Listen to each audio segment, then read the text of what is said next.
वचन हे आपल्यासाठी अत्यंत महत्त्वाचं आहे। खूप सिंपल टॉपिक आहे आणि एकदम आपल्या नेहमीच्या परिचयातली वचनं आपण पाहणार आहोत। आणि मागच्या शनिवारी ज्या वचनाने मी सुरुवात केली होती, आज देखील त्याच वचनाने सुरुवात करेन। योहान शुभवर्तमान ह्याचा पहिला अध्याय आणि त्याचं पहिलं वचन जे आहे त्यामधून आपण पाहणार आहोत। योहान 1:1 प्रारंभी शब्द होता आणि शब्द देवासह होता आणि शब्द देव होता। जे देवाचं वचन आहे ते परमेश्वर आहे, ते देव आहे। जर मला परमेश्वराला आदर द्यायचा आहे, मी परमेश्वराला आदर द्यावा, त्याचा सन्मान करावा, हे देवाचं वचन मला सांगतं, मला समजलं आहे। तर तीच गोष्ट लागू होते देवाच्या वचनासंदर्भात सुद्धा। देवाच्या वचनाचा सुद्धा मी सदैव आदर करणं, त्याचा सन्मान करणं, माझ्या जीवनामध्ये त्याला प्रथम स्थान देणं हे फार गरजेचं आहे। कारण जो देही झालेला शब्द जो आहे 14वं वचन जर आपण त्याच्यातलं पाहिलं तर त्या ठिकाणात म्हटलेलं आहे की शब्द देही झाला आणि त्याने आम्हामध्ये वस्ती केली। प्रभू येशू ख्रिस्ताबद्दल सांगितलेलं आहे, देवाबद्दल सांगितलेलं आहे। आणि म्हणून देवाचं वचन हे स्वतः परमेश्वर आहे। आपण त्याचा सन्मान केला पाहिजे। आपला प्रभू आपल्यासाठी सदैव आणि सर्वत्र उपलब्ध असणारा परमेश्वर आहे। आणि म्हणून त्याने आपल्यासाठी टर्म्स आणि कंडिशन्स ठेवले नाही की परमेश्वराला हाक मारण्यासाठी, त्याला भेटण्यासाठी आपण कुठली तरी विधी रिवाज काहीतरी केले पाहिजे, अशी आंघोळ केली पाहिजे, असे शुभ्र वस्त्र परिधान केले पाहिजे, असं तसं तसं तसं काहीच नाही दिलं त्याने आपल्यासाठी। तसंच आहे देवाचं वचन वाचण्यासाठी सुद्धा असे नियम नाही आहेत। कोणाला वाटतं आंघोळ केल्याशिवाय देवाच्या वचनाला आपण हात लावायचा नाही, स्वच्छ कपडे परिधान केल्याशिवाय देवाच्या वचनाला हात लावायचा नाही। शारीरिकरित्या जो सन्मान तुम्ही देत असाल द्या, त्याबद्दल मला म्हणायचं नाहीये, पण आत्मिकरित्या त्याच्याशी जोडलं जाणं हे अधिक महत्त्वाचं आहे आपल्यासाठी।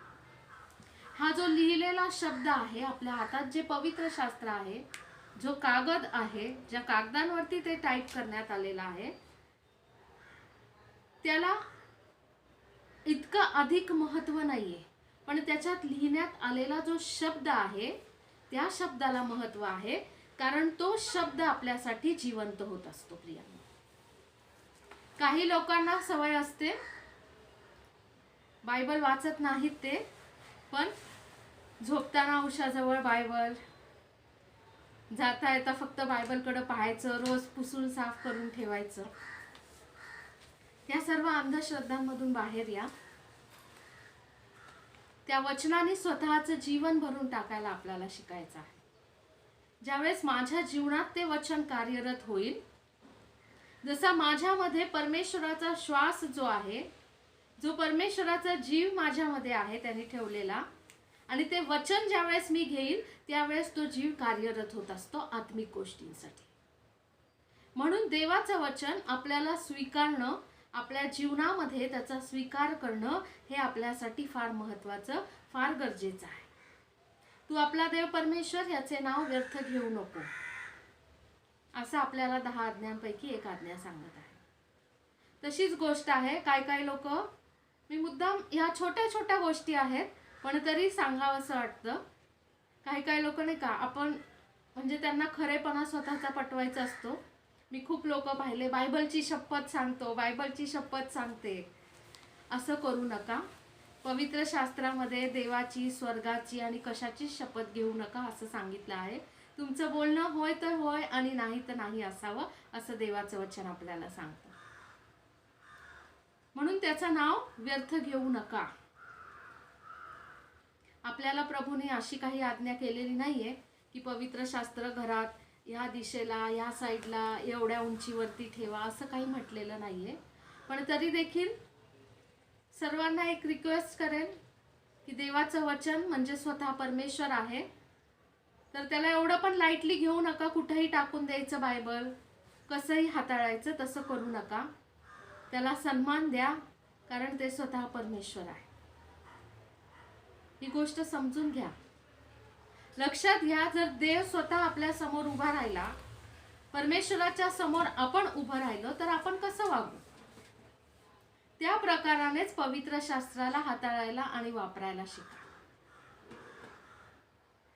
मी फक्त दैहिक सन्मानाबद्दल बोलत नाही, मी आत्मिक गोष्टींबद्दल बोलते. देव जर माझ्या समोर उभा राहिला, तर मी असं म्हणाल का, अच्छा आज रविवार नाहीये, आज तुझी गरज नाहीये मला.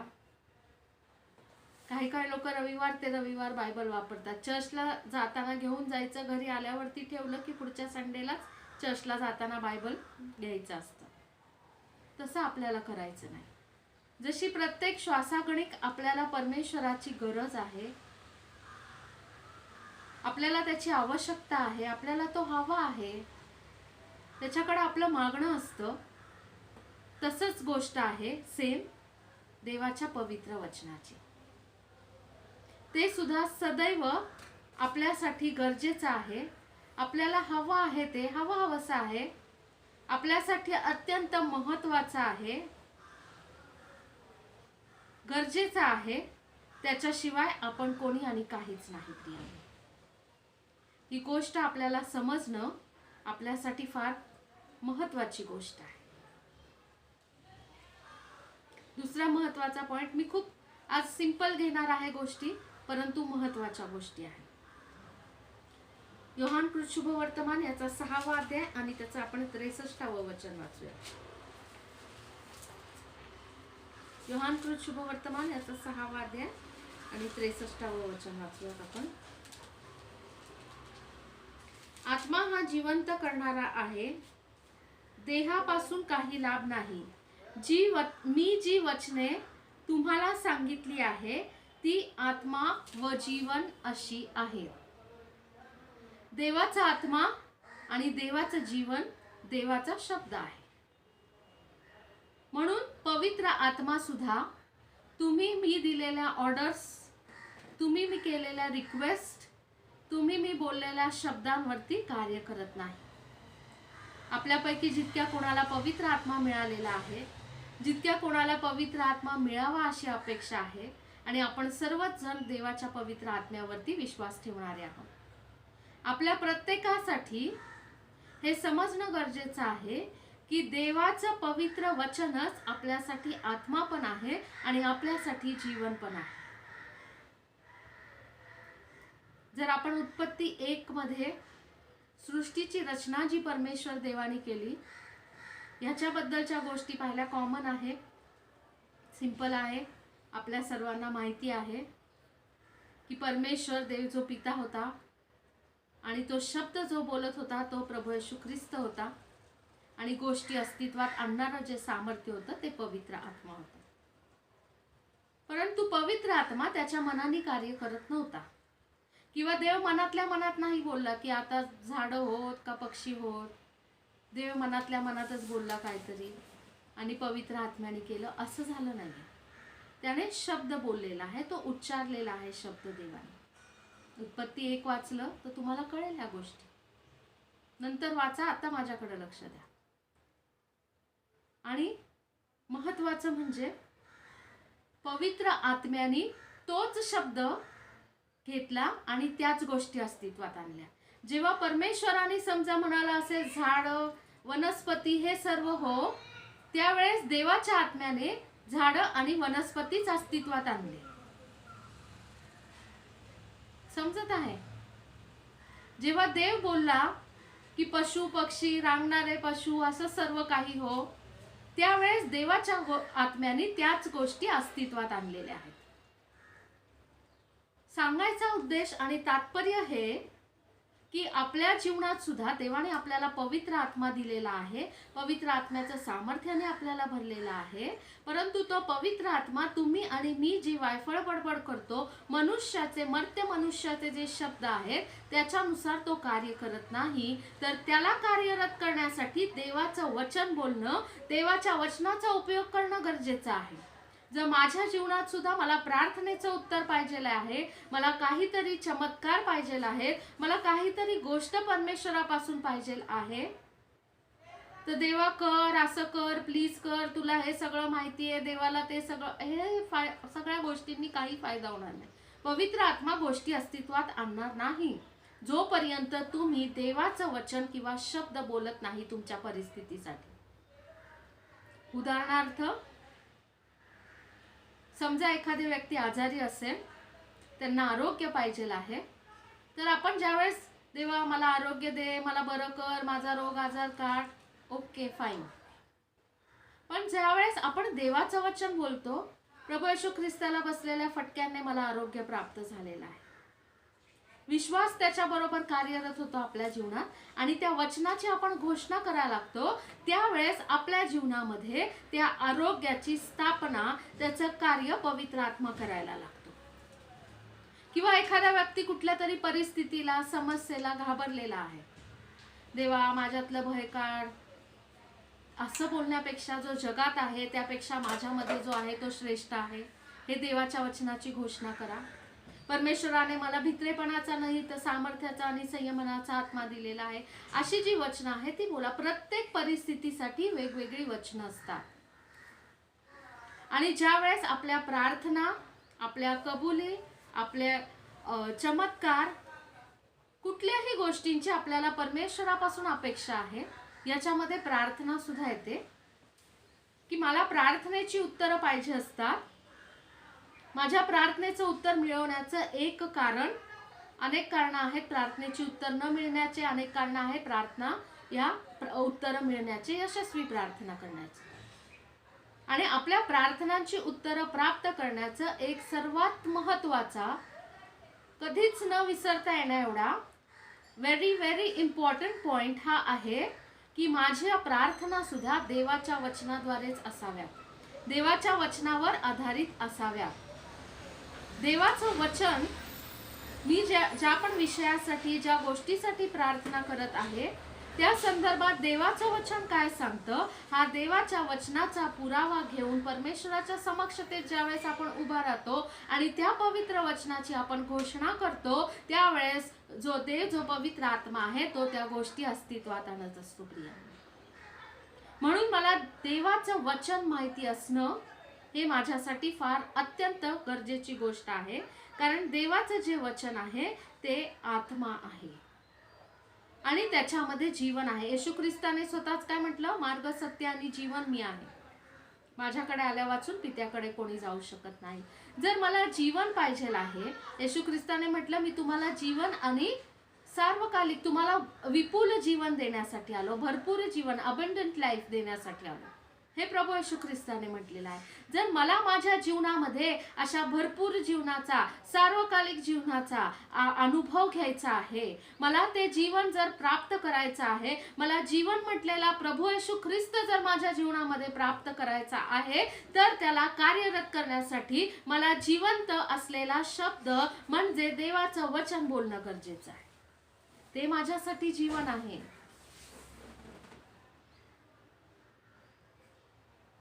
देवाचं वचन सांगतं की मनुष्याच्या मुखात परमेश्वराने जीवन आणि मृत्यू सुद्धा ठेवलेले आहे. जर ते जीवन मला घोषित करायचं आहे, त्याची घोषणा करायची आहे, मला माझ्या जीवनाच्या द्वारे अनेकांच्या जीवनात देखील ते जीवन मला कार्यरत करायचं आहे, तर त्याच्यासाठी मला जीवन म्हटलेलं देवाचं वचन माझ्या जीवनात असणं, माझ्या मुखाच्या द्वारे उच्चारलं जाणं, हे माझ्यासाठी गरजेचं आहे, अतिशय महत्वाचं आहे. देवाच्या वचनाच्या शिवाय जीवन प्राप्ती नाही, कधीच नाही. हे मी समजून घेणं माझ्यासाठी फार अत्यंत गरजेचं आहे. आपण मगाशी योहान 1:14 सुद्धा पाहिलं की देवाचं जे वचन आहे ते देहधारी झालं म्हटलेलं आहे. त्या ठिकाणी प्रभू येशू ख्रिस्ताबद्दल म्हटलेलं आहे.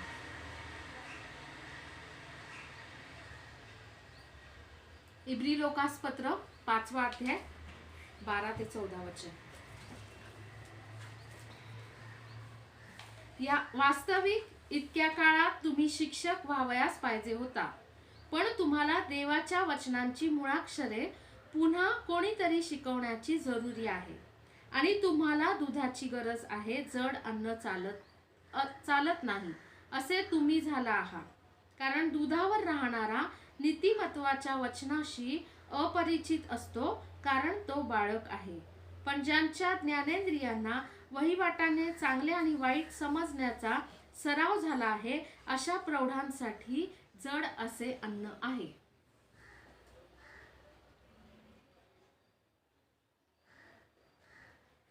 बाराव्या वचनात तो म्हणतो, पण तुम्हाला देवाच्या वचनांची मुळाक्षरे पुन्हा कोणीतरी शिकवण्याची जरुरी आहे.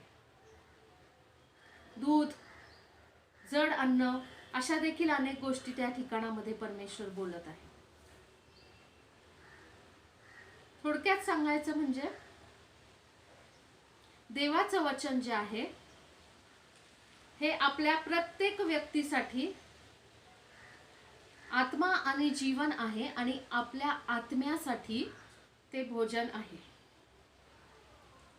आपल्या शरीरासाठीचं भोजन लॉकडाऊनच्या पिरियडमध्ये तर काय विचारूच नका. दररोजच्या दिवशी एक एक डिश सगळीकडे चालू आहेत.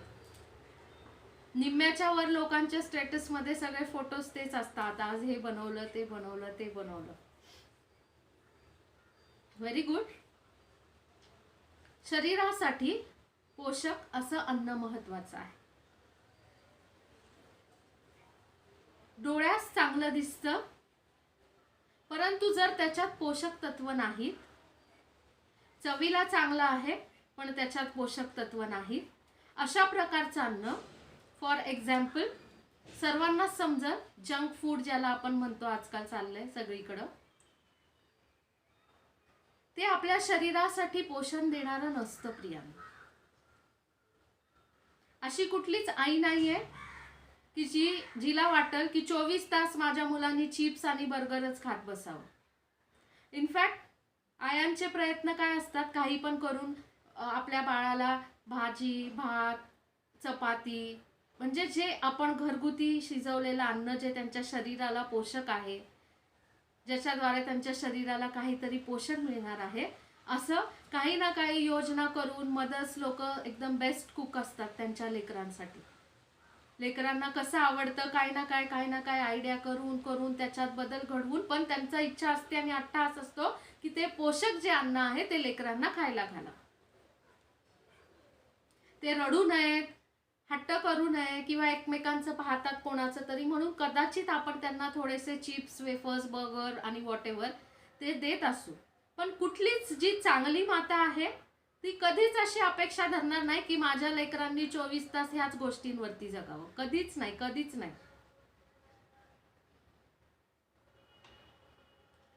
आत्मिक अन्नाची पण तीच गोष्ट आहे. काही लोक देवाच्या वचनातून आपल्या आत्म्यासाठीची पोषक तत्व पूर्णपणे काढून टाकलेली असतात.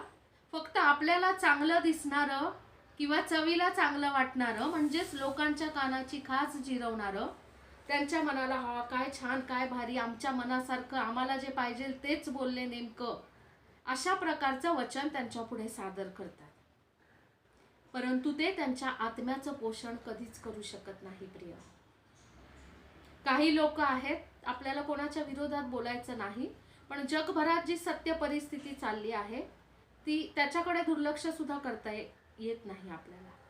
काही लोक आहेत दुर्दैवाने अद्भुत गोष्टी, चिन्हे, चमत्कार ह्याच गोष्टी फक्त लोकांच्या समोर मांडतात. परंतु आपल्या आत्म्याला पोषण देणारं म्हणजे काय, की जे सत्य वचन आहे, जे आपल्या आत्म्याला बंधमुक्त करेल प्रत्येक प्रकारच्या बंधनातून, आणि प्रभूच्या येण्यासाठी आपली तयारी करण्यासाठी आपल्याला सक्षम बनवेल, असं वचन आपण दुसऱ्यांपुढे सादर केलं पाहिजे. आपणही तसाच स्वीकार केला पाहिजे. कोणाचंही वचन ऐकताना, स्वीकार करताना पहा, चिप्स आहेत का, पिझ्झा आहे का, घरी बनवलेलं डाळ भात भाजी पोळी आहे. मी आत्मिकरित्या बोलत आहे. पोषक तत्व माझ्या आत्म्यासाठी किती प्रमाणात आहे हे तपासणं गरजेचं आहे. लॉकडाऊनच्या अगोदरच्या काळापर्यंत आरोग्याच्या सभांचा इतका बोलबाला चालला होता सर्वत्र, लोक धावत होते, अगदी जत्रा मोठ्या भरत होत्या आरोग्याच्या सभांच्या. जर ते देवाचं खरं सामर्थ्य असतं तर आज कुठं गेलेत ते लोक? कोरोनाला हाकलायच्या वेळेस दिसतच नाहीयेत का? ते पण कोरोनाला घाबरले.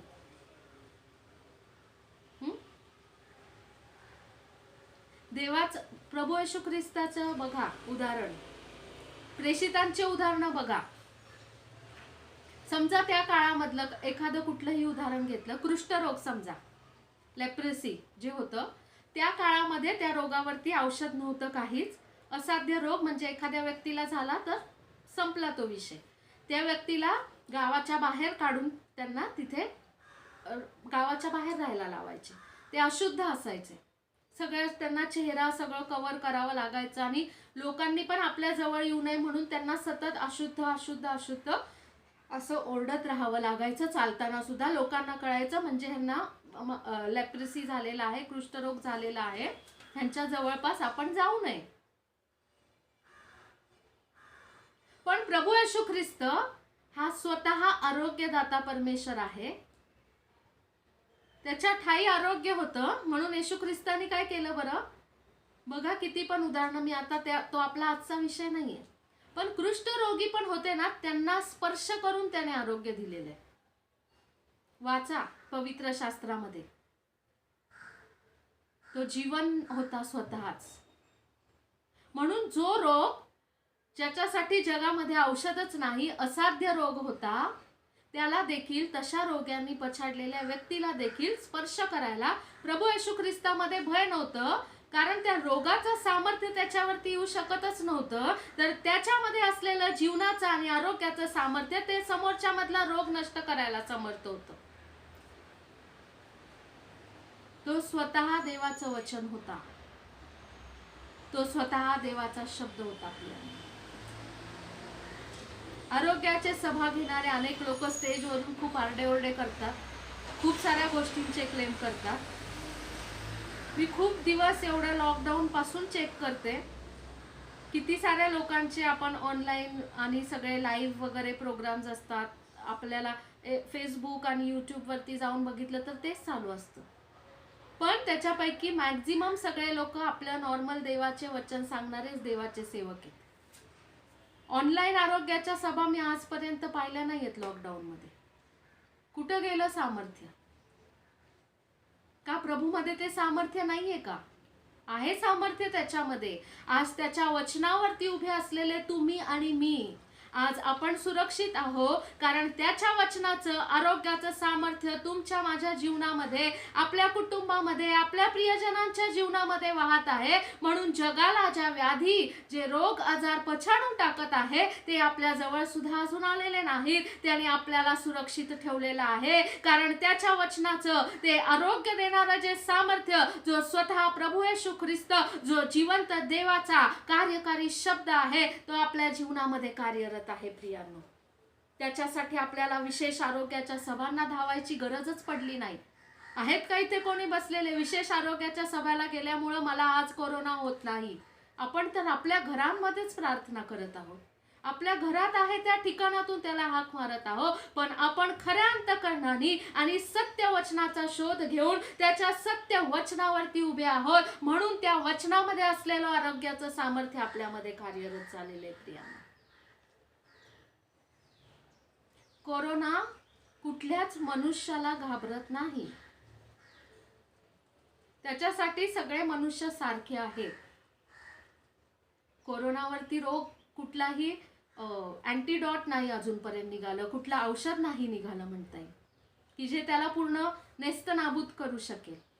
अजूनपर्यंत तर नाही. सप्लिमेंटरी मेडिसिन्स देतात, ते सिम्प्टोमॅटिक मेडिसिन्स देतात, पण प्रॉपर कोरोनाचं मेडिसिन नाही मिळत आहे अजूनपर्यंत. पण आपल्या सर्वांकडं कोरोना असू द्या नाही तर अजून कुठलाही रोग असू द्या, सगळ्यांवरचं जालिम औषध आहे देवाचं वचन. प्रियांनो, जगातला कुठलाच रोग आजार असू द्या, फक्त त्याचं नाव उच्चारा. जे प्रभू येशू ख्रिस्ताचं नाव आहे, त्याचं सामर्थ्यशाली रक्त आहे, ज्याच्यामध्ये सामर्थ्य आहे आपल्याला रोग आजारातून मुक्त करण्याचं, प्रत्येक रोगावर विजय मिळवण्याचं. प्रियांनो, त्या कोरोनाला सुद्धा माहिती आहे कोणाच्या नावापुढं नतमस्तक व्हायचं आणि पळ काढायचा, कारण जगामध्ये सर्वात उंच केलेलं नाव ते आहे प्रभू येशू ख्रिस्ताचं नाव आहे. आणि कुठलीच शक्ती आणि सामर्थ्य नाही की जे त्याला नमन करून तिथून पळ काढूच शकत नाही. असं कुठलंच सामर्थ्य जगामध्ये नाही.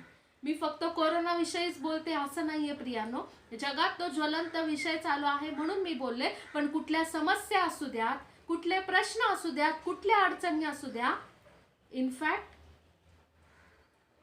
आपण काही दिवसांपूर्वी पाहिलेलं आहे की हे कोरोना, हे जे सर्व गोष्टी चाललेल्या आहेत, ही एक प्रकारची कॉन्स्पिरन्सीला काय म्हणतात मराठीमध्ये, योजना आहे.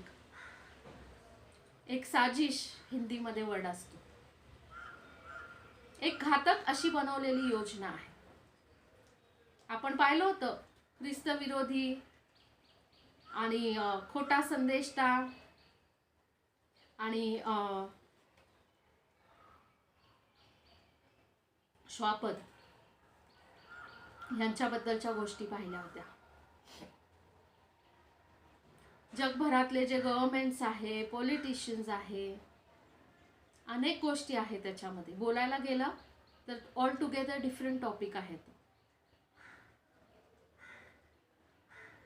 कधीतरी इंटरनेटवरती जाऊन एका गोष्टीचा सर्च करा, कोरोनाने किती लोक मरत आहे, आणि त्याच दिवशी जगात दुसऱ्या रोग आजारांनी किती लोक मरत आहे. मी दररोजच्या दिवशी चेक करत असते. दररोजच्या दिवशी जगभरात कोरोनाने मरणाऱ्या लोकांपेक्षा वेगवेगळ्या प्रकारचे कॅन्सर्स आहेत, HIV आहे, एड्स आहे, वेगवेगळ्या प्रकारचे सायकोलॉजिकल आजार आहेत आणि अनेक प्रकारच्या अशा गोष्टी आहे, याच्याने मरणाऱ्या लोकांची सुद्धा अधिक संख्या आहे. कोरोनापेक्षा अधिक लोक ह्याच बाकीच्या कारणाने मरत आहे. पण जगाने लोकांचं जे दृष्टी आहे ती दुसऱ्या गोष्टींवरती खिळवून ठेवलेली आहे, कोरोनावरती. मला हे म्हणायचं नाही की कोरोना घातक नाही आणि म्हणून आता लगेच उद्यापासून कसंही धावत सुटा, घराच्या बाहेर फिरा, हे म्हणत नाहीये मी. काळजी घ्या, परंतु डोळसपणे गोष्टींचा विचार करायला शिका. बहकवले जाऊ नका. आत्मिक होणं आपल्यासाठी गरजेचं आहे. भावनिक, धार्मिक होऊ नका. हे कित्येक दिवस सतत आणि सतत मी सांगत आहे. देवाच्या वचनाचा सन्मान झालाच पाहिजे. कुठल्याही प्रकाराने देवाच्या वचनाचा कदापि अपमान होऊ नये. बिलकुल होता कामा नये, कारण ते स्वतः देव आहे. देवाचं वचन ते जिवंत आहे, आपल्यासाठी आत्मिक भोजन आहे.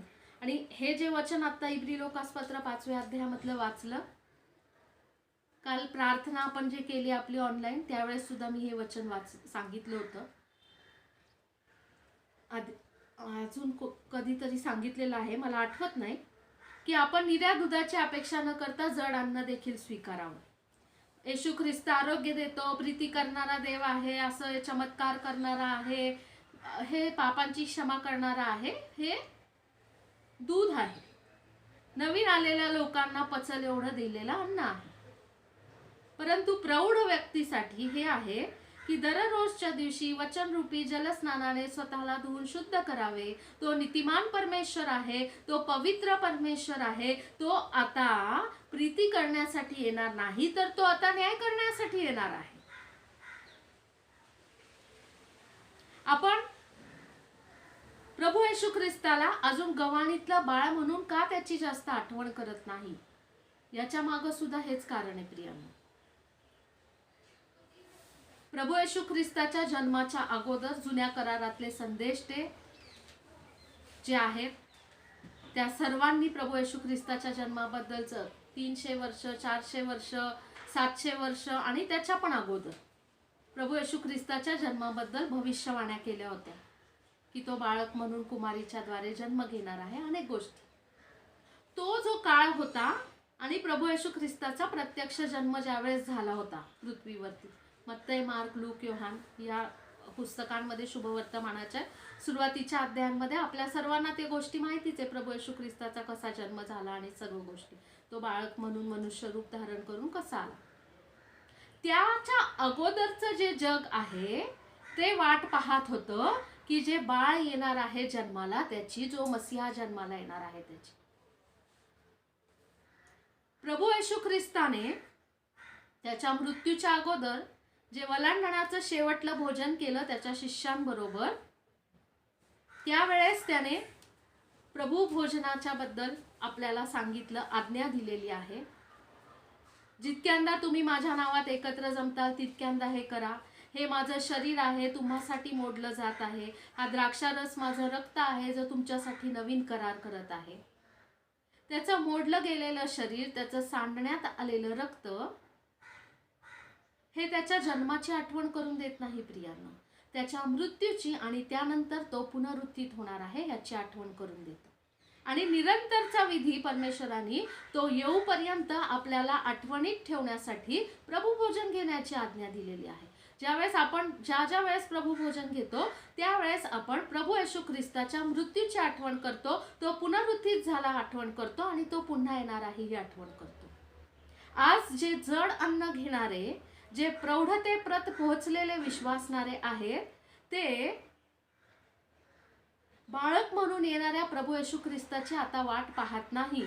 त्याचा वाढदिवस साजरा करायचा आहे याची वाट पाहत नाही, तर तो आता मंडळीला घेऊन जायला येणारा वर आहे. आणि आपण शहाण्या कुमारींप्रमाणे तयार होऊन आणि आपले दिवे जळते ठेवून आणि त्याच्यामध्ये अजून एक्स्ट्राचं जास्तीचं तेल आपल्याकडे असेल अशी वाट पाहणाऱ्या शहाण्या कुमारीप्रमाणे आपण त्याची वाट पाहणं गरजेचं आहे. आणि म्हणून आपण प्रभू येशू ख्रिस्ताचा बाळक म्हणूनचा जो जन्म आहे त्याच्याबद्दल जास्त त्याची आठवण करणं आणि त्याला सारखं गव्हाणीत ठेवायची कामं करत नाही. आपण प्रौढतेप्रत पोहोचलेले लोक आहे. आता तो येत आहे, तो फार लवकर येत आहे, तो नक्कीच येत आहे, तो खात्रीशीररित्या येत आहे, पण बाळक म्हणून येत नाही प्रियांनो, तो मंडळीला घेऊन जायला येत आहे प्रियांनो. त्याच्यानंतर तो न्यायासाठी परत येत आहे. प्रौढतेप्रत जाणारे व्यक्ती ह्या गोष्टींचं स्मरण जरूर करतात आणि त्या दृष्टीने स्वतःची तयारी करतात. योहान 3:16 मध्ये सांगितलेलं, देवाने जगावर एवढी प्रीती केली की त्याने आपला एकुलता एक पुत्र दिला, यासाठी की जो कोणी त्याच्यावर विश्वास ठेवतो त्याचा नाश होऊ नये, तर त्याला सार्वकालिक जीवन प्राप्त व्हावं. देवाने जगावर प्रीती ऑलरेडी केलेली आहे आणि त्याचा एकुलता एक पुत्र त्याने ऑलरेडी दिलेला आहे. हे वचन ऑलरेडी पूर्ण झालेलं आहे. म्हणून आता आपण जो तारणारा, जो मसीहा येणार आहे त्याची वाट पाहत नाही प्रियांनो. तर जो मंडळीला घेऊन जायला येणार आहे, जी डाग विरहित आणि सुरकुती विरहित वचनरूपी जलस्नानाने स्वतःला शुद्ध केलेली असेल, जिने शुभ्र वस्त्र परिधान केलेले असेल, जी नीतिमत्वाने आणि त्याच्या पावित्र्याने स्वतःला मंडित केलेलं असेल तिने, आणि जिने स्वतःला देवाच्या वचनानुसार तयार आणि सिद्ध केलेलं असेल, अशा वधूसाठी तो येत आहे. प्रभू येशू ख्रिस्त 2000 वर्षापूर्वी बाळक म्हणून ऑलरेडी येऊन गेलेला आहे. समजून घ्या ही गोष्ट. आता तो येत आहे. आपण मागच्या 2-3 आठवड्यापूर्वी 10 कुमारींचा दृष्टांतवरती पण पाहिलं होतं. 2-3 आठवड्यापूर्वीची गोष्ट आहे. जर कोणी नवीन असतील, तुम्हाला माहिती नसेल, तुम्ही मिस केलं असेल, तर यूट्यूबवरती महनाईम व्लॉग म्हणून आपलं चॅनल आहे, तिथे जाऊन आपले आधीचे रेकॉर्डिंग्स आहे ते जरूर पहा तुम्ही. आता प्रभू येशू ख्रिस्त वधूला घेऊन जायला येत आहे. 10 कुमारींचा दृष्टांत आपण पाहतो की वर येत आहे आणि त्या कुमारिका ज्या आहेत, ज्या त्याला सामोरे जाण्यासाठी तयार होत आहे. तर एक गोष्ट समजून घ्या, तुम्हाला तेवढं तर देवाच्या वचनाचं नक्कीच ज्ञान आहे, मला माहिती आहे की तो आता बाळक रूपामध्ये येणार नाही. येशू ख्रिस्ताचा बालविवाह झालेला नाही. विवाह त्याच व्यक्तीचा होतो. आता आपल्याला तयारी करायची आहे. The wedding feast of the lamb of God.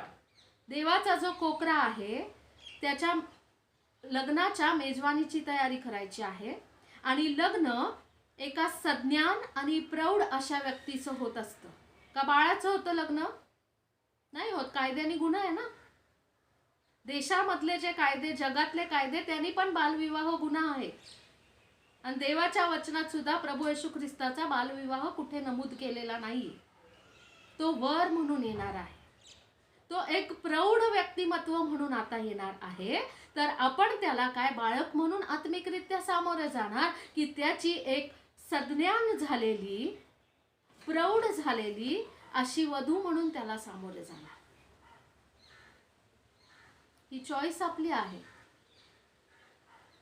जर आपण आत्मिकरित्या ते पाळण्यामध्ये ठेवलेलं बाळ असू तर तुमच्यासाठी एक बॅड न्यूज आहे की तो तुमची निवड करणार नाही. कारण त्याला एक तरुणी, एक कुमारिका, एक प्रौढ स्त्री अशी पत्नी हवी आहे. आणि म्हणून तो त्या पाळण्यातल्या बाळाचा स्वीकार करणार नाही. मी आत्मिकरित्या बोलत आहे. जगिक आपलं काय वय आहे ह्याच्याबद्दल बोलत नाही.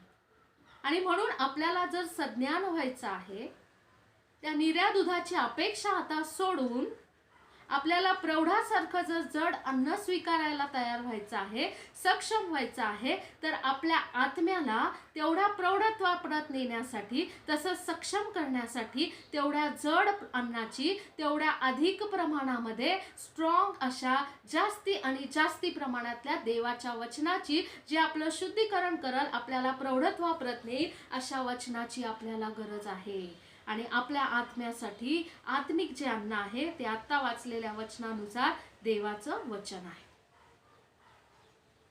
ही गोष्ट आपल्याला समजून घेणं फार गरजेचं आहे. इफिस्करास पत्र 6 अध्याय. इफिस 6 मध्ये शस्त्र सामुग्री आहे ख्रिस्ती व्यक्तीची.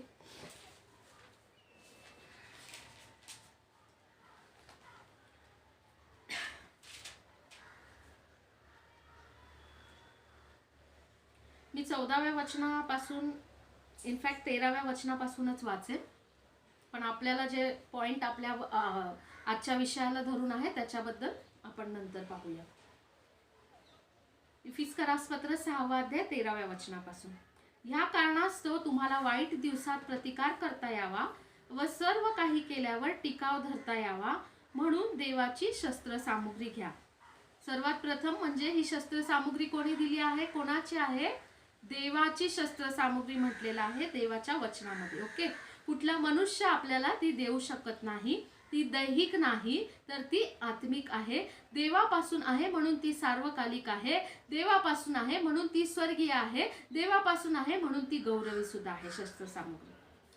14वं वचन. तर मग आपली कंबर सत्याने कसा, नीतिमत्वाचे उरस्त्राण धारण करा, शांतीच्या सुवार्तेने लाभलेली सिद्धता पायी चढवा आणि ह्या सर्वांबरोबर जिच्या योगे त्या दुष्टाचे सगळे जळते बाण तुम्हाला विझवता येतील ती विश्वासाची ढाल हाती घ्या व उभे राहा. तारणाचे शिरस्त्राण व आत्म्याची तलवार म्हणजे देवाचे वचन ही घ्या. सर्व प्रकारची प्रार्थना व विनवणी करा. सर्व प्रसंगी आत्म्याच्या प्रेरणेने प्रार्थना करा आणि ह्या कामी पूर्ण तत्परतेने व सर्व पवित्र जनांसाठी विनवणी करीत जागृत राहा. आणखी एक गोष्ट ह्या ठिकाणात मला सांगायची आहे.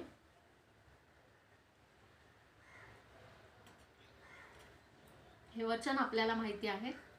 ख्रिस्ती व्यक्तीची शस्त्र सामुग्री आपण त्याला म्हणतो, एक आत्मिक व्यक्तीची.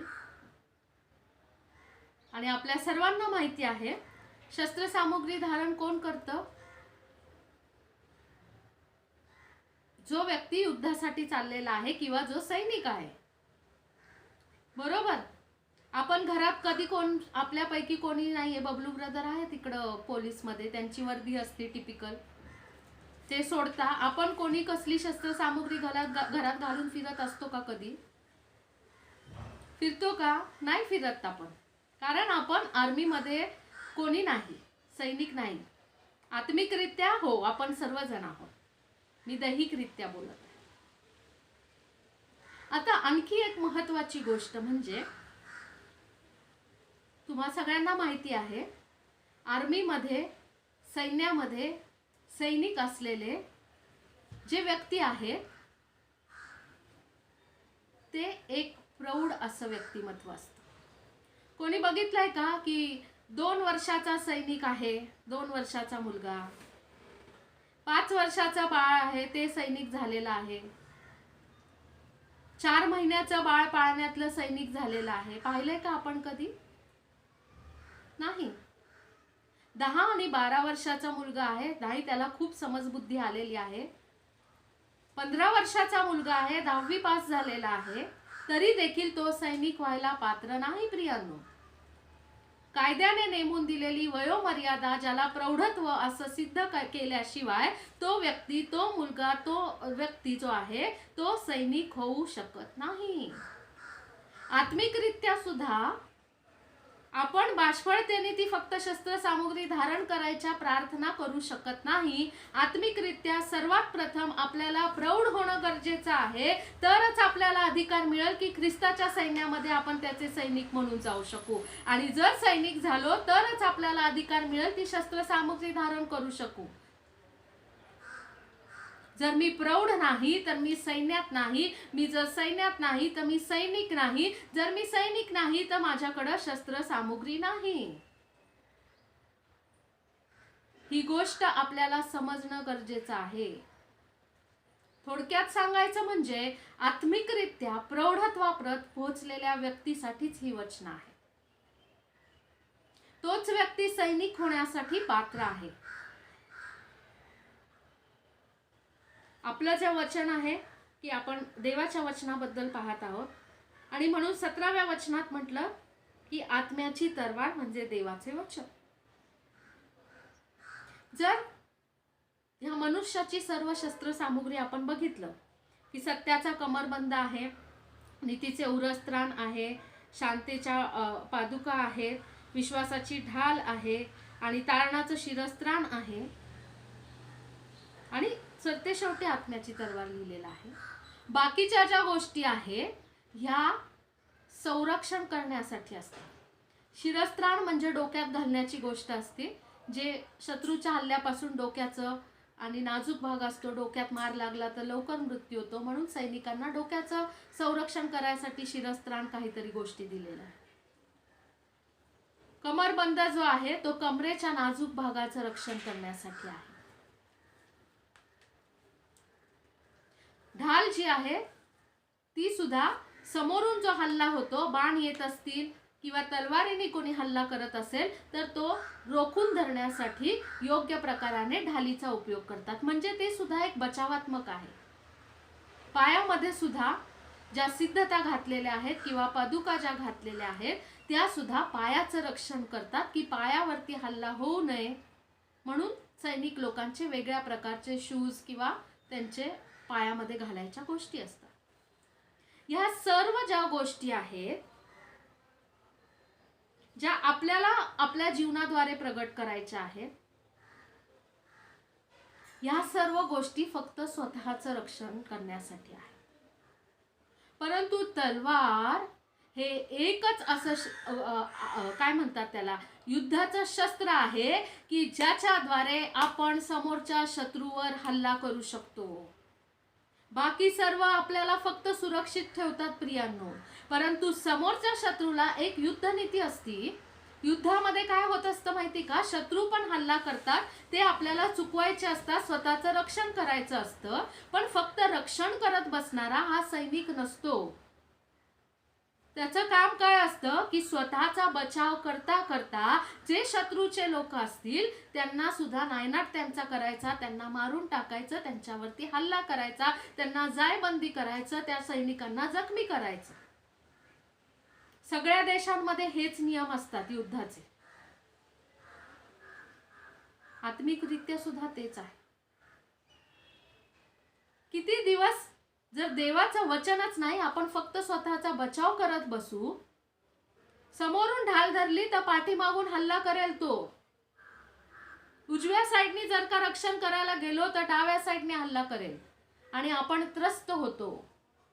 परंतु जो एक प्रौढ आणि चांगला आणि कुशल असा योद्धा आहे, तो समोरचा जो शत्रू आहे त्याला धारातीर्थी पाडत असतो, त्याचा नायनाट करत असतो, त्याच्यावर हल्ला करत असतो, त्याला नेस्तनाबूत करत असतो, त्याला बंदिस्त करत असतो, त्याचा पाडाव करत असतो.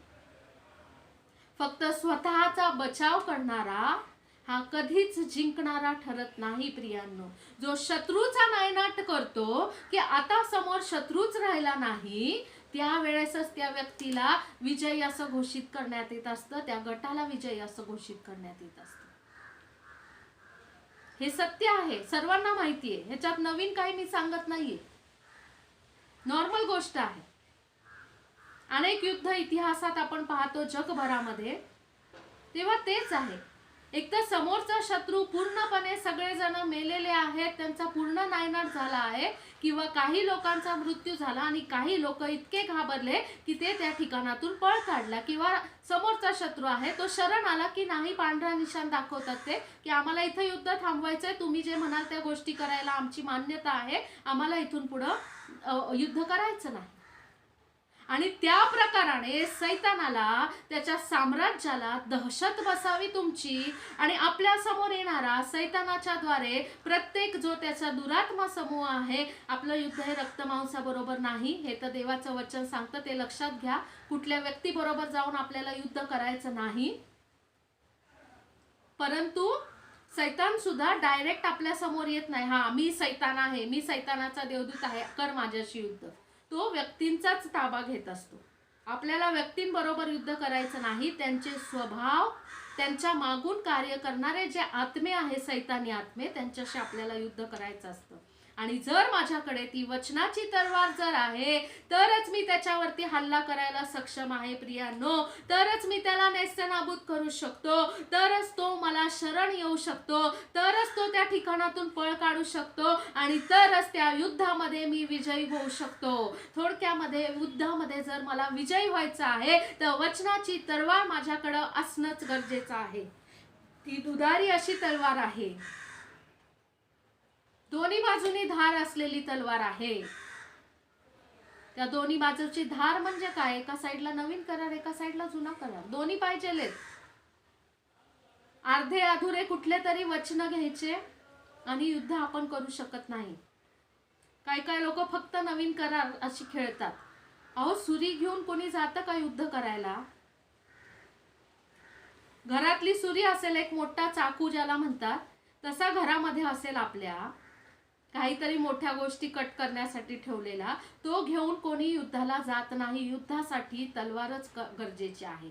देवाचं संपूर्ण जे वचन आहे, उत्पत्ती ते प्रगटीकरणापर्यंत संपूर्ण जे दुधारी तलवार आहे, ती जर तुमच्याकडे असेल तरच समोरच्या शत्रूला तुम्ही पराभूत करू शकता, तरच त्याला नेस्तनाबूत करू शकता. तो तुमच्या समोर टिकावच धरू शकत नाही. तुम्ही एक परमेश्वराच्या सामर्थ्याने विजेते ठरू शकता त्या युद्धामध्ये. तो शत्रू तुम्हाला शरण येईल, तो शत्रू तुमच्यापासून पळ काढेल, त्या शत्रूचा नायनाट होईल, तो धारातीर्थी पडेल, तुमच्या पुढे तो टिकाव धरूच शकणार नाही प्रियांनो. म्हणून आत्म्याची तलवार, देवाच्या वचनाची तलवार आपल्यासाठी फार गरजेची आहे. त्याच्याशिवाय आपण हल्ला करू शकत नाही. त्याची दुसरी बाजू अजून एक ही आहे की समोरचा शत्रू सुद्धा तुम्ही ढालीने किती बचाव करताय, तुम्ही कमरबंद, तुमचं शिरस्त्राण, तुमच्या चपला पायातल्या, ह्याला घाबरतो का?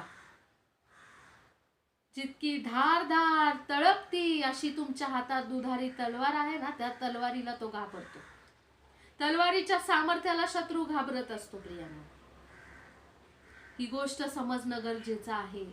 माझ्या बचावासाठी माझ्याकडे विश्वास आहे, प्रीती आहे, सत्य आहे, सगळं आहे, पण माझ्याकडे जर देवाचं वचन नाही तर शत्रू माझ्यावरती हल्ले आणि हल्लेच करत राहणार. मी स्वतःहून त्याच्यावरती हल्ला करूच शकत नाही. म्हणून देवाचं वचन आपल्यासाठी फार महत्वाचं आहे, अत्यंत गरजेचं आहे प्रियांनो. एक आत्मिकरित्या प्रौढ असलेला, परमेश्वराचा जो नेमलेला कामकरी, जो त्याचा शिपाई आहे, जो त्याचा सैनिक आहे, त्याच्यासाठी देवाच्या वचनाची तलवार फार महत्वाचं आहे. अजून एक पॉइंट तलवारीबद्दल. तुम्ही, मी, आपल्यापैकी कोणी जर आपल्या हातात आता तलवार आणून दिली, दुधारी असू द्या नाही तर अजून कुठली असू द्या, आणि सांगितलं चला युद्धाला जायचंय, तर आपण ती तलवार चालवू शकतो का युद्धामध्ये? आहे का कोणाला तलवार वगैरे चालवता येते का? शिकलेत का कोणी? नाही. बरोबर. तलवार किंवा जे शस्त्र आहे ते चालवायला शिकण्यासाठी अगोदर प्रशिक्षण घेणं गरजेचं असतं. जुन्या काळामध्ये सुद्धा, इतिहासामध्ये संपूर्ण बघितलं तर, पवित्र शास्त्रात सुद्धा, आपल्या देशाचा, सगळ्या जगाचा इतिहास कुठे पण बघा, कुठलंही शस्त्र एखाद्या व्यक्तीने लगेच उठून घेतलं आणि चालवायला लागला आणि तो एक फार मोठा महायोद्धा ठरला असं झालं नाहीये. जे महान महान योद्धे होऊन गेले ना, त्यांना लहानपणापासून एकदम बाळकडू त्या युद्धाचं मिळालेलं असायचं. त्यांना लहानपणापासून शस्त्र चालवायला शिकवण्यात यायची. तलवार चालवायला शिकवावी लागते, त्याचा सराव करावा लागतो, तेव्हा ती चालवता येते. आजच्या काळामध्ये सुद्धा साधी बंदूक, आजच्या काळामध्ये नाही का, AK-47, अजून काय काय बंदुका असतात वेगवेगळ्या, किंवा बॉम्ब्स आहेत, मिसाईल्स आहेत, या सगळ्या गोष्टी असतात आजच्या काळामध्ये. समजा आपल्याला कोणी आणून दिला, हा घे बॉम्ब आहे, आता फेक, करू शकू आपण? बॉम्बचं नाव ऐकूनच आपण दूर पळू किंवा तिथंच हार्ट अटॅक येऊन ऑन द स्पॉट मरून जाईल कोणी असेल तर. जे सैनिक आहेत आपले किंवा पोलीस खात्यामधले लोक असतात, त्यांना त्यांचे बंदूक चालवायचं शिक्षण मिळतं. त्यांच्याकडे त्यांना पण ज्या बंदुका देण्यात येतात त्याचं त्यांना शिक्षण मिळतं. सैनिक जे आहेत त्यांना सुद्धा वेगवेगळ्या प्रकारचे जे पण काही ते बॉम्ब्स, मिसाईल्स, जे पण काही रणगाडे वापरतात, जे पण काही वापरतात, टँक्स, त्यांना प्रत्येकाला त्या गोष्टीचं शिक्षण देण्यात येतं. ही गोष्ट तर तुम्हाला माहिती असेल. तसंच आहे, देवाच्या वचनाची तलवार आहे, शत्रूवरती चालवणं पण गरजेचं आहे, पण त्याचं योग्य शिक्षण मिळणं, त्याचं प्रशिक्षण मिळणं, ती कशा प्रकाराने चालवता आली पाहिजे आणि शत्रूला कसं नेस्तनाबूत करता आलं पाहिजे हे शिकणं गरजेचं आहे. तलवार जे शिकवतात तिथं कधी पण जाऊन बघा तुम्ही, तिथं फक्त समोरच्यावरती हल्ला करायला शिकवत नाही. समोरचा व्यक्ती पण त्याच्या तलवारीचे जे हल्ले करेल ते कसे चुकवायचे, आणि आपण वर्मी लागणारे घाव जे असतात, वाया न जाणारे घाव असतात, ते कसे द्यायचे, कुठल्या प्रकारचा हल्ला करताना किती प्रमाणामध्ये एनर्जी वापरायची, किती फोर्स यूज करायचा. मी नाही देते तुम्हाला तलवारीचं शिक्षण, पण मी सांगते ह्या सगळ्या गोष्टी त्यांना शिकवण्यात येतात. जे कोणी देवाच्या वचनाचं शिक्षण तुच्छ मानतात आणि आम्ही स्वतः देवाचं वचन वाचतो, आमच्याशी देव बोलतो आणि आम्हाला शिकवतो देव, हे अशिक्षित असे लोक आहेत. आणि अशा लोकांचा युद्धामध्ये अतिशय भयंकर ओव्हर कॉन्फिडन्समुळे खूप भयंकर पराभव होत असतो. स्वतःची तलवार घेतली आणि चला युद्धाला निघालो, चालेल का हो? माहितीच नाही कशी चालवायची येते. ज्यावेळेस प्रत्यक्ष युद्धाची वेळ येते ना, त्यावेळेस त्या व्यक्तींची दैन्यावस्था होत असते आणि त्यावेळेस शत्रू त्यांच्यावरती भारी पडतो आणि त्यांचा यथेच्छ समाचार घेत असतो. आपण मूवीज मध्ये अनेक ठिकाणी बंदूक चालवायचं माहिती असतं, ते ट्रिगर प्रेस करायचं आणि मग ते मारायचं. पण जर प्रत्यक्षात खरोखरची बंदूक आपल्या हातात आणून दिली तर तुम्हाला वाटतं का लगेच तुम्ही निशाणा पकडून मारू शकताल कोणाला पण? नाही मारू शकत कोणीच. शिक्षण असतं त्याचं सुद्धा, की नेम कसा अचूक धरायचा, नाही तर कुठंही भायचं, कुठंही गोळी मारायची, एक निशाणा धरताला आणि दुसऱ्याला मारतो आपण, असं होईल. म्हणून देवाच्या वचनाचं योग्य शिक्षण घेऊन ती तलवार कशी चालवायची हे शिकणं सुद्धा गरजेचं आहे. नाही तर नुसती तलवार हातात घेऊन स्वज्ञानावरती, स्वतःच्या धार्मिकतेवरती, स्वतःच्या कुवतीवरती सर्वांबरोबर जर आपण अज्ञानी सैनिक म्हणून त्या युद्धामध्ये उतरलो तर अतिशय दैन्यावस्था होईल. हा इशारा आहे आणि हे सत्य आहे. ही गोष्ट समजून घेणं गरजेचं आहे प्रियांनो. अत्यंत महत्वाची गोष्ट आहे ही. पुष्कळ लोक पवित्र शास्त्राचं जे शिक्षण आहे, शास्त्राभ्यास आहे, अतिशय तुच्छ लेखतात. योग्य जो व्यक्ती आहे पवित्र शास्त्राचं शिक्षण देणारा, अर्थात आपल्या सर्वांसाठी एकच उत्तम शिक्षक आहे, पवित्र आत्मा आणि देवाचं वचन. त्याच्याशिवाय कोणी नाही, त्याच्यापेक्षा श्रेष्ठ तर कोणीच नाही. पण जी 5 पदरी सेवा आहे त्याच्यात सुद्धा परमेश्वराने जे शिक्षकाचं जे पद नेमलेलं आहे, जी सेवा नेमलेली आहे, ते कशासाठी देवाने नेमलं? असंच टाइमपास करायला? देवाला दुसरं काय पद नव्हतं वाटलं? देवाला वाटलं असेल सगळ्यांना काहीतरी छोटी मोठी कामगिरी द्यावी म्हणून काहीतरी देतो. अति ज्ञानाचा सागर परमेश्वर आहे प्रियांनो, आणि त्याच्यापासून ज्ञान प्राप्त करून घ्यायला शिकणं हे फार गरजेचं आहे. निकोदेमस योहान 3 मध्ये जर आपण वाचलं तर तो आला होता. आता वाचायचं नाहीये ते, मी सांगतेय. प्रभू येशू ख्रिस्ताकडे रात्रीच्या वेळेस गपचूप आला होता नवीन जन्माविषयी शिकून घ्यायला. तो निकोदेमस जो होता तो नियमशास्त्रामध्ये पारंगत होता, तो शिक्षक होता त्या गोष्टीचा. आणि त्याने प्रभू येशू ख्रिस्ताला येऊन म्हटलं, गुरुजी मला तुझ्यापासून शिकायचं आहे. त्याला गुरुजी म्हटलं प्रभू येशू ख्रिस्ताला. पवित्र आत्म्यापासून शिकणं बरोबर आहे, देवाच्या वचनातून शिकणं अतिशय चांगलं आहे. स्वतः देवाच्या वचनावरती दररोज मनन करणं हे सुद्धा उत्तम आहे. परंतु शस्त्र कसं चालवायचं याचं शिक्षण एका प्रशिक्षित शस्त्र चालवायला शिकणाऱ्या व्यक्तीपासून सुद्धा घेणं गरजेचं आहे. मला जर तलवार चालवायला शिकायची आहे तर कोणीतरी तलवारपट्टू असला पाहिजे, तलवार शिकवणारा गुरु असलाच पाहिजे, जो मला शिकवेल की त्याचे डाव पेच आणि सर्व कशा पद्धतीने मी तलवार चालवली पाहिजे. ज्यावेळेस मी स्वतः सर्व डावपेचांमध्ये पारंगत होईल त्यावेळेस मी स्वतः माझ्या पद्धतीने युद्ध करणार, याच्यामध्ये डाऊट नाही. पण मला अगोदर गरज आहे खऱ्या शिक्षकांची. आज खूप गरज आहे. आणि दुर्दैवाची गोष्ट ही आहे की लोकांना खरं शिक्षण नको आहे. जे देवाच्या वचनाचं सत्य शिक्षण देणारे आहेत लोकांना ते नको असतात, त्यांच्यापासून दूर पळत असतात ते. परंतु स्वतःचा नाश करून घेऊ नका सर्व ख्रिस्ती सैनिकांनो.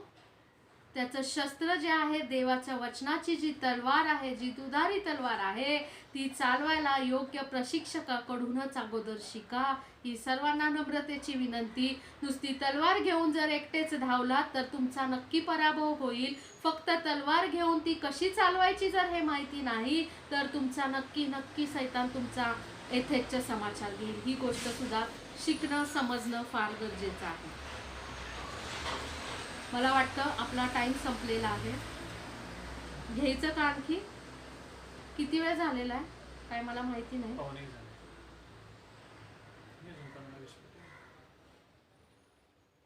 5-10 मिनिटं घ्यायचं का अजून? असं दाखवा हात असा करून, म्हणजे मला होय नाही समजत. Okay fine. स्तोत्र 119, 105 जर आपण वाचलं तर त्या ठिकाणात सांगितलेलं आहे की तुझे वचन माझ्या पावलांकरता दिवा आणि माझ्या मार्गामध्ये प्रकाश असे आहे. दिवा आणि त्या दिव्याचा प्रकाश हे दोन्हीही देवाचं वचन आहे. फार महत्त्वाचं आहे बरं का. दिवा असणं पण गरजेचं आहे आणि दिव्याचा प्रकाश सुद्धा गरजेचा आहे. मूर्ख कुमारिका होत्या, त्यांच्याकडे दिवे होते, पण तेल संपल्यामुळं त्या दिव्यांचा प्रकाश नव्हता, बंद पडलेले दिवे होते. शहाण्या कुमारिकांकडे पण दिवे होते, पण तेल असल्यामुळं त्या दिव्यांचा प्रकाश देखील पडत होता. दोन्ही गोष्टी फार महत्त्वाच्या आहेत. फक्त दिवा असून फायद्याचं नाही. म्हणून तो म्हणतो की तुझं वचन माझ्या मार्गांकरता प्रकाश, तुझे वचन माझ्या पावलांकरता दिवा आणि माझ्या मार्गामध्ये प्रकाश असा आहे. दिवा सुद्धा देवाचं वचन आहे, प्रकाश सुद्धा देवाचं वचन आहे. प्रभू येशू ख्रिस्ताने म्हटलेलं आहे, मी जगाचा प्रकाश आहे. आणि जगाचा प्रकाश जो प्रभू येशू ख्रिस्त, तो देवाचं वचन आहे. आत्ता ह्या ठिकाणात तुम्ही बसलेले आहात, जितक्यांकडे पवित्र शास्त्र आहे, विचार करा, त्या पवित्र शास्त्राला आपण स्पर्श केलाय, आपण प्रभू येशू ख्रिस्ताला स्पर्श करत आहोत. आहे ना अद्भुत? किती सामर्थ्य आहे बघा त्याच्यामध्ये. वचन स्वतः परमेश्वर आहे. त्याचा कसा सन्मान करायचा हे प्रत्येकाचा आपलं आपण ठरवायचं. नुसता दिवा फायद्याचा नाही प्रिया. तो दिवा हा प्रकाशमान असणं गरजेचं आहे. नुसता दिवा हा अंधकाराला दूर पळवण्याचं त्याच्यामध्ये सामर्थ्य नाही. आपल्या घरात समजा रात्रीच्या वेळेस लाईट गेली आणि माझ्या घरात दिवा आहे, दिवा आहे, दिवा आहे म्हणून आपण तसंच बसतो का? नाही, कंदील आहे आमच्याकडं, खूप मोठा कंदील आहे, खूप मोठा दिवा आहे, खूप मोठा आहे, काय चार्जिंगची बॅटरी आहे, खूप सारा आहे आहे आहे आहे म्हणून आपण शांत बसतो का? त्या अंधकाराला दूर करण्यासाठी तो दिवा प्रकाशमान करणं गरजेचं आहे. मेणबत्ती असेल तर ती पेटवणं गरजेचं आहे, त्याची वात. कंदील असेल तर त्याची वात पेटवणं, किंवा टॉर्च बॅटरी जे असेल त्याच्यामध्ये ते सेल्स टाकून आणि मग त्याचं ते बटन प्रेस करून ते प्रकाशमान करणं हे सुद्धा गरजेचं आहे. देवाचं वचन फक्त मी दररोज त्याच्यावरती एकटाच घरामध्ये बसून तासन तास मनन करत आहे, माझं जीवन अख्खं देवाच्या वचनाने भरलेलं आहे, माझ्या एवढं देवाचं वचन अख्ख्या जगामध्ये कोणालाच माहिती नाही, या सर्व बाष्फळ आणि पोकळ डौल मारणाऱ्या बड्यांपासून बाहेर पडा. कारण जर ते तुमच्या जीवनात आहे तर ते प्रकाशमान सुद्धा झालंच पाहिजे. तुमच्या जीवनाच्या द्वारे त्याच्या वचनाचा प्रकाश जगापुढे पडलाच पाहिजे. जर प्रकाश पडत नाही तर कुठेतरी प्रॉब्लेम आहे. अंधकार जर दूर सारण्याचं जर सामर्थ्यच नाही माझ्या जीवनाद्वारे, त्याचा अर्थ हा जो दिवा आहे तो प्रकाशमान झालेलाच नाही. जर प्रकाश नाही तर तो दिवा काहीही किमतीचा नाही प्रियांनो. प्रभू येशू ख्रिस्ताने पण म्हटलं की तुम्ही जगाचा प्रकाश आहात. दिवा लावून कोणी मत्तय 5 मध्ये डोंगरावरील प्रवचनामध्ये सांगितलं, दिवा लावून कोणी मापाखाली ठेवत नाही तर तो दिवठणीवर ठेवतात. एक छोटासा प्रकाश खूप मोठा असा अंधकार दूर करायला सामर्थ्य असतं त्याच्यामध्ये. तसंच आहे देवाच्या वचनामध्ये सामर्थ्य. आज जर माझ्यामध्ये एवढं वचन आहे, त्याचं सामर्थ्य आहे, तर त्याचा प्रकाश पडत आहे का? माझ्या जीवनाच्या द्वारे अनेकांच्या जीवनात सत्य वचनाची, त्याच्या वचनाची जो प्रकाश आहे अशा वचनाची पेरणी होत आहे का? माझ्या कृतींच्या द्वारे ख्रिस्त उंचावला जात आहे का? माझ्या जीवनाच्या द्वारे देवाचं वचन प्रगट होत आहे का? माझ्या चालण्या बोलण्या वागण्या कृतीमध्ये देवाचं वचन आहे का? हे तपासणं गरजेचं आहे.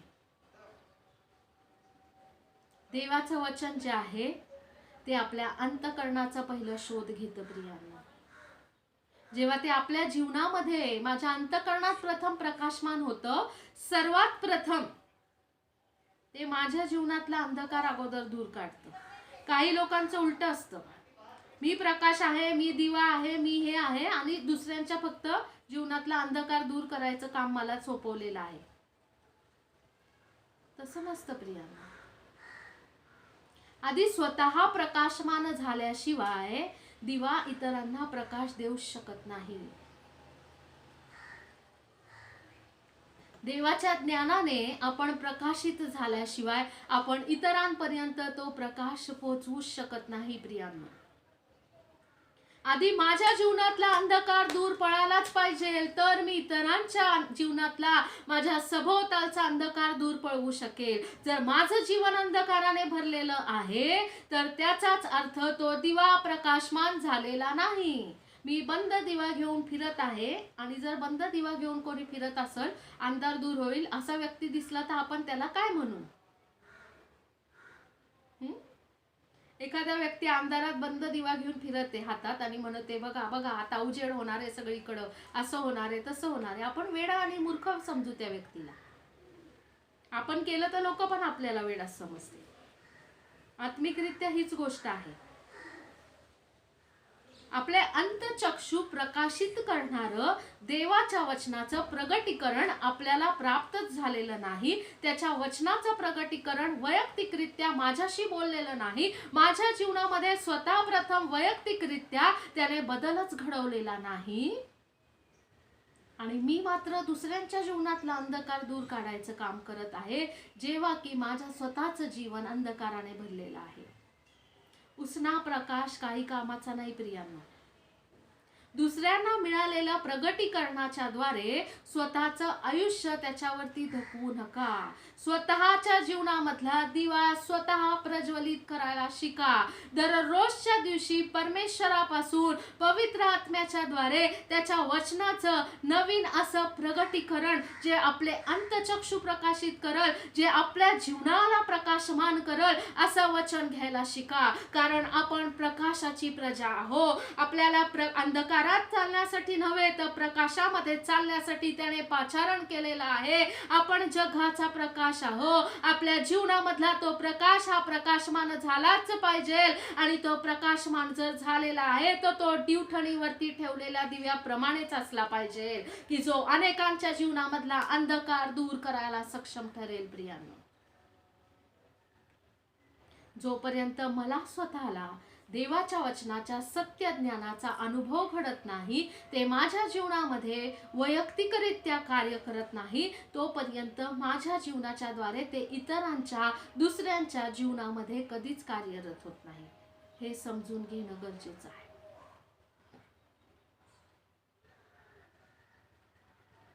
याकोबाचे पत्र पहिला अध्याय 23 आणि 24.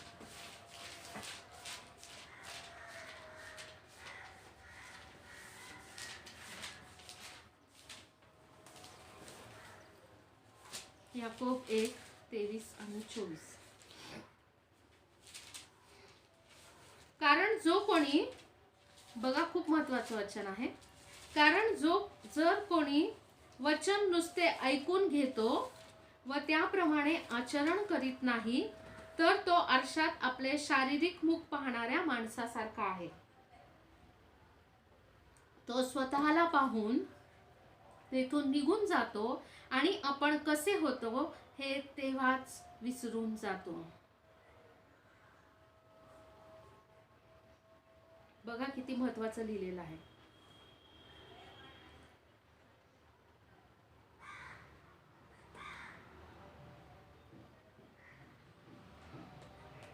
एकविसावं वचन जर वाचलं, 21व्या वचनापासून वाचते मी. म्हणून सर्व मलिनता व उचंबळून आलेला दुष्ट भाव सोडून तुमच्या जीवाचे तारण कराव्यास समर्थ असे मुळावलेले वचन सौम्यतेने स्वीकारा. वचन काय करा? स्वीकारा म्हटलेले सौम्यतेने. वचनाप्रमाणे आचरण करणारे असा, केवळ ऐकणारे असू नका. अशाने तुम्ही स्वतःची फसवणूक करिता. जर कोणी वचन नुसते ऐकून घेतो व त्याप्रमाणे आचरण करीत नाही तर तो आरशात आपले शारीरिक मुख पाहणाऱ्या माणसासारखा आहे. तो स्वतःला पाहून तेथून निघून जातो आणि आपण कसे होतो हे तेव्हाच विसरून जातो. खूप सोप्या भाषेत लिहिलेलं आहे की वचन नुसतं ऐकणारा असू नका तर आचरण करणारा असं. आज देवाचा आत्मा मंडळीला काय सांगत आहे हे ज्याला कान आहे तो ऐको.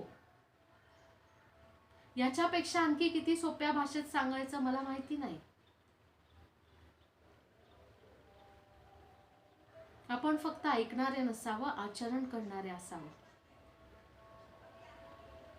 जी व्यक्ती देवाच्या वचनाचं आचरणात आणत असते त्या व्यक्तीच्या ठाई ते वचन एका अग्निप्रमाणे कार्यरत होते. जे थंड पडलेले लोक आहेत ते फक्त वचन ऐकणारे, बुद्धीच्या दृष्टीने फक्त प्राप्त करून दुसऱ्यांना शिकवण्यासाठी किंवा वह्या भरून काढण्यासाठी किंवा मला फक्त ज्ञान मिळावं म्हणून वचन ऐकणारे असतात. कृतींच्या वेळेस शून्य. जर आपण देवाचं वचन ऐकतो तर ते का माझ्या जीवनात कार्यरत होत नाही हे समजणं गरजेचं आहे. आरशाप्रमाणे ते वचन म्हटलंय. आता आरशाबद्दल तर काय माहिती सांगू, सगळ्यांना माहिती आहे, कॉमन आहे. आजकाल छोटी छोटे मुलं पण आरशा पुढे जाऊन उभे राहतात. आमचा जोएल किती लहान आहे तरी बरोबर आरशा पुढे जाऊन रोज उभा राहतो. आपण सुद्धा दररोजच्या दिवशी आरशा पुढे उभं राहतो. मग काय करतो आपण आरशा पुढे उभे राहिल्यावरती? माझे विस्कटलेले केस असतात ते मी सुव्यवस्थित करत असेल. स्त्रिया अजून जरा मेकअप ॲडिशनल पण असतो आरशात बघून, का तर मी छान दिसावं म्हणून. बरोबर.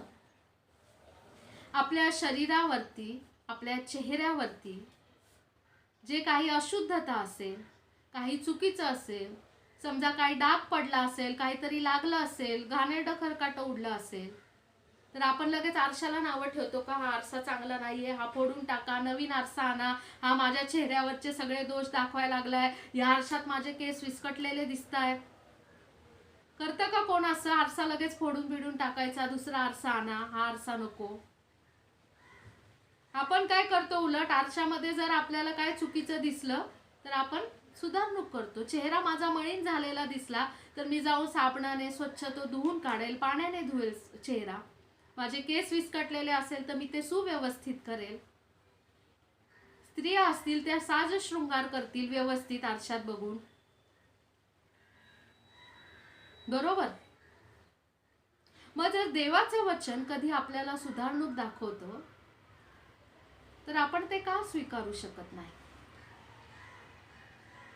अनेकांचा प्रॉब्लेम काय असतो माहिती का? वचन कोणाकडून येतं ह्याच्यावरती ते डिपेंड ठेवतात. जर न आवडणारे व्यक्ती माझ्यासारखे असतील आणि त्यांच्याकडून जर कुठलं सुधारणुकीचं वचन आलं तर सिस्टरांनी टॉन्ट मारला, सिस्टरांनी असं केलं म्हणून ते वचन नाकारतात. असं करू नका कोणीच. देवाचं वचन कुठल्या मनुष्याने लिहिलेलं नाही. देवाच्या वचनाचं ऑथर किंवा अधिकार कुठल्याच मनुष्याकडे नाहीत प्रियांना. त्याचा सार्वभौम अधिकार फक्त जिवंत देवाकडे, पवित्र आत्म्याकडे आहे. म्हणून ते वचन कोणाकडूनही येऊ द्या, पण जर ते मला माझ्या जीवनामध्ये काहीतरी सुधारणूक दाखवतं, काहीतरी सद्बोध आहे, काहीतरी नीतिशिक्षण आहे, तर मला ते स्वीकारणं गरजेचं आहे. काही लोक देवाचं वचन कन्व्हिनियंटली घेतात त्यांच्या सोयीनुसार. जर माझ्या जीवनात समजा काहीतरी पाप असेल, एखादी गोष्ट देवाला न आवडणार असेल आणि देवाच्या वचनातून मला ते काहीतरी दिसत असेल, मी ते वचन वाचताना किंवा कोणीतरी देवाचा सेवक सेविका कोणी पण सांगत असेल, आपला बहीण भाऊ घरातले व्यक्ती कोणी, मग आपल्याला ते वचन आवडत नाही. आपण लगेच नाही का पानं पलटून 23वे स्तोत्र, परमेश्वर माझा मेंढपाळ आहे, मला काही उणे पडत नाही, सगळं चांगलं चांगलं म्हटलेलं आहे त्या ठिकाणामध्ये. आपण काय करतो, आपल्या सोयीचं आपल्याला आशीर्वाद देणारे अशी फक्त वचनं निवडून घेतो. असं करू नका प्रियांनो. आरसा जो आहे तो पूर्ण रूपात आपल्या समोर असतो. आपण सतत आरसा बदलत राहू शकत नाही. आणि जरी सतत आरसा बदलला तरीही माझ्या जीवनात परिवर्तन होणार नाही. माझ्यामधलं व्यंग, जी अशुद्धता आहे ती जाणार नाही आरसा बदलून. मला स्वतःलाच बदलवणं गरजेचं आहे. कधी कधी आपण म्हणतो, मी घाईघाईत तशीच निघाले होते, बरं झालं आरशात पाहिलं आणि मला कळालं माझे केस किती विस्कटले होते. मी 2 मिनिटात लगेच केस नीट केले आणि मग गेले. अशा प्रकारच्या अनेक घटना घडत असतात आपल्या जीवनामध्ये. का बरं आपण त्यावेळेस स्वतःमध्ये सुधारणूक करतो? कारण बाकीच्यांनी पण ज्या ठिकाणात आपण चाललो असू, आपण जे आहे राहत आहे, तर लोकांनी पण आपल्याला हसू नये, आपल्यातलं व्यंग, आपल्यातल्या वाईट गोष्टी ज्या आहेत किंवा अशुद्धता, मलिनता आहे, चेहऱ्यामधले दोष आहे किंवा आपलं जे घाणेरडापणा आहे, तो सर्व जाऊन आपल्याला एक सौंदर्य प्राप्त व्हावं म्हणून आपण आरशात पाहून स्वतःमध्ये सुधारणा करत असतो.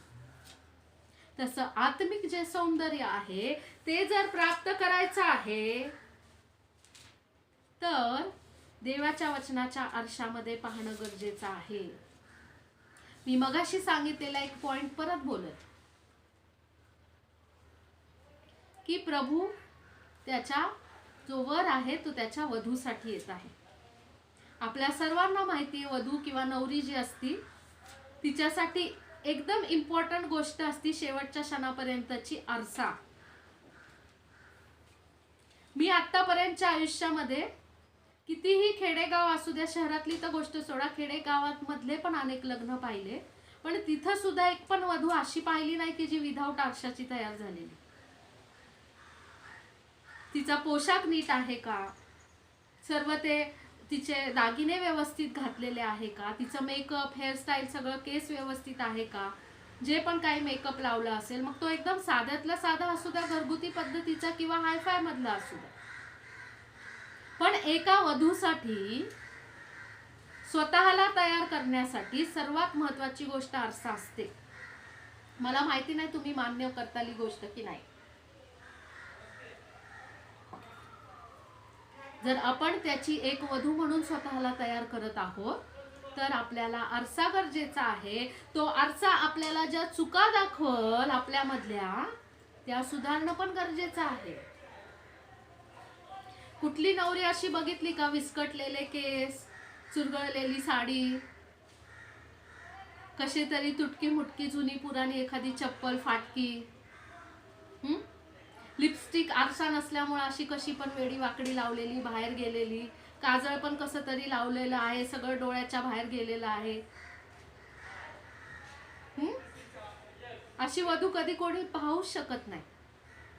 उलट नवरी जी असती, ज्यांचं लग्न झालंय त्यांना कळेल, ज्यांचं व्हायचं आहे त्यांना पण कळणार आहे थोड्या दिवसातच, की शेवटच्या क्षणापर्यंत जेव्हा नवरी ती बाहेर पडत असती त्यावेळेस ती शेवटच्या क्षणाला सर्वात शेवटी ना आरशातच बघून बाहेर पडते, सर्व व्यवस्थित आहे का. जर आपण स्वतः त्याची वधू म्हणून स्वतःची तयारी करत आहोत तर त्या वचनाचा आरसा जो आहे हा आपल्यासाठी फार महत्वाचा आहे. आपण आज इथे थांबूयात. आज माझं संपूर्ण संपलेलं नाहीये, तरी पण आपण इथे थांबूयात आणि पुढच्या शनिवारी आपण जे राहिलेलं आहे ते जरूर पाहणार आहोत. आणि पुष्कळ गोष्टी आहे, देवाच्या वचनाबद्दल बोलावं तितकं कमीच आहे प्रियांनो. प्रभू तुम्हा सर्वांना आशीर्वाद